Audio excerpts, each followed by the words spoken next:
Quarta etapa do Tour de France. Vamos analisar esse movimento aí que vocês estão vendo agora na tela. O ataque do Tadej Pogačar, faltando mais ou menos 900 metros para acabar o Col de Galibier. Alta montanha, HC, 23 km com 5,5 de média de inclinação. Novo com do Pogačar, a partir de agora, com 50 minutos de escalada, 27,1 km por hora. Como é que o cara sobe 23 km com 5,5 de inclinação média e em 50 minutos com 27 km de média horária? Parece que ele estava andando no plano, né?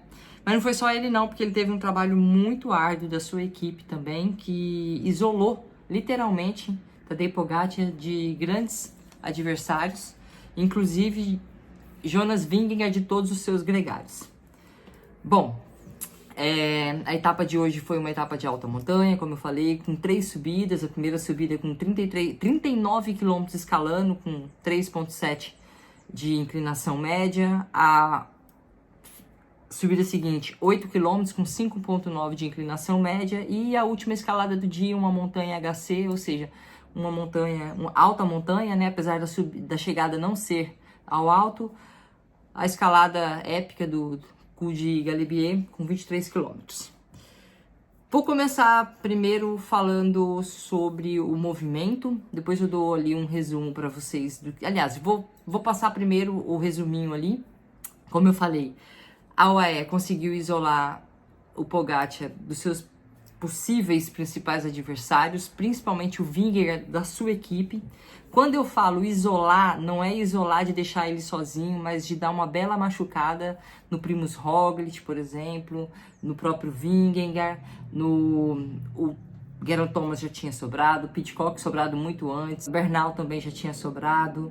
Naquele grupeto ali que estava chegando ao final do Col de Galibier, estava Ayuso, gregário do Pogačar, João Almeida, gregário do Pogačar, Tadej Pogačar, Jonas Vingegaard sozinho, Henk van der Poel com o seu gregário Mikel Landa e o Carlos Rodrigues. E chicletando ali ainda estava o Primož Roglič. Quando eu falo chicletando, é aquele vai pro meio do grupeto, vai pro final, dá uma sobradinha, consegue se conectar de novo. Quando faltava mais ou menos 900 metros para acabar a subida, eu já estava um pouco agoniada, né? Porque eu falo, gente, o que o Pogačar vai querer fazer aqui?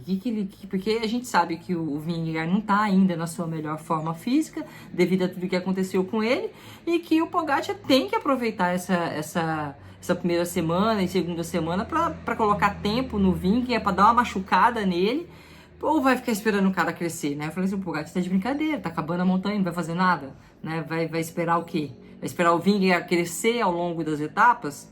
Eu aprendi com a minha amiga Luciene, né, atleta da Funvic, que cobra se mata no ninho. Então, ou ele mata o Vingegaard já nessa primeira semana, não apenas com relação a colocar tempo nele, mas com relação a machucar a musculatura dele, e ao invés de dar espaço para ele crescer em forma física, ele talvez até crescer um pouquinho, mas na última semana sofreu um pouco mais do que habitualmente sofria, né, justamente por estar sem esse fundo e o Pogačar ter machucado ele agora.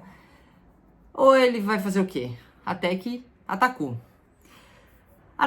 e acelerou depois. E aí agora que eu quero trazer você para a questão, principalmente você ciclista que gosta de média de velocidade, que é aquele passistão que acha que ciclismo é só botar média e passo forte todo dia e querer baixar tempo em segmento e pegar com.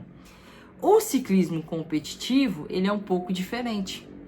E a gente tem que trazer essa realidade do ciclismo competitivo para o nosso dia a dia, porque pode ser aí que você, que está acostumado, ou está habituado, ou acha que o ciclismo é só média de velocidade, baixar tempo e segmento, e quando vai rodar no pelotão sobra, não entende o porquê, o Pogačar hoje deu uma demonstração para a gente do que acontece, ou de uma possível estratégia para você fazer essa galera sobrar.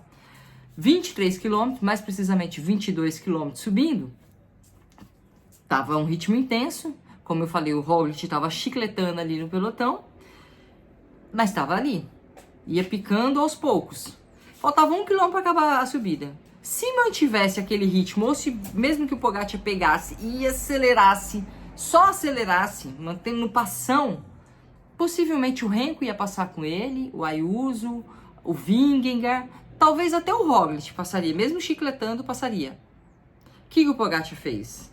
Usou algo que ele tem de muito valioso, que são as acelerações. Inclusive no vídeo de ontem eu falei sobre as acelerações. Se você está nesse vídeo aqui, procura ali o vídeo que eu postei ontem, que eu falo sobre o que faz com que o Pogacar, até mesmo o Vingegaard, tenha acelerações tão boas. Hoje o Pogacar acelerou. Quem respondeu de bate-pronto? Vingegaard. Foi.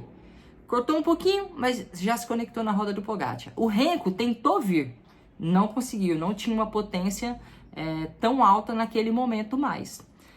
O Pogacar viu que o Vingegaard estava na sua roda, o Vingegaard foi. O Pogacar fez o quê? Ficou em pé na bicicleta, acelerou de novo. O Vingegaard continuou ali. Segunda acelerada do Pogacar. Isso em questão assim de metros, tá? 200 metros, 250 metros.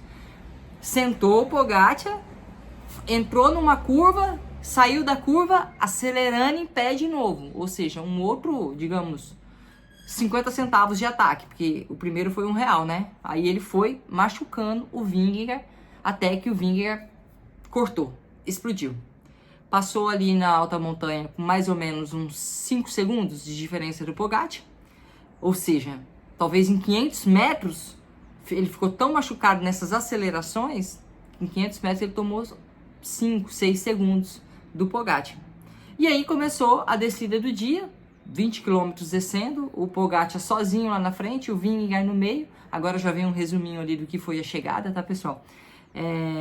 O Vingegaard no meio, atrás o Ayuso, não, desculpa, atrás o Carlos Rodrigues, o Renko, o Ayuso perseguindo, pegaram o Vingegaard, que não conseguiram pegar o Pogacar.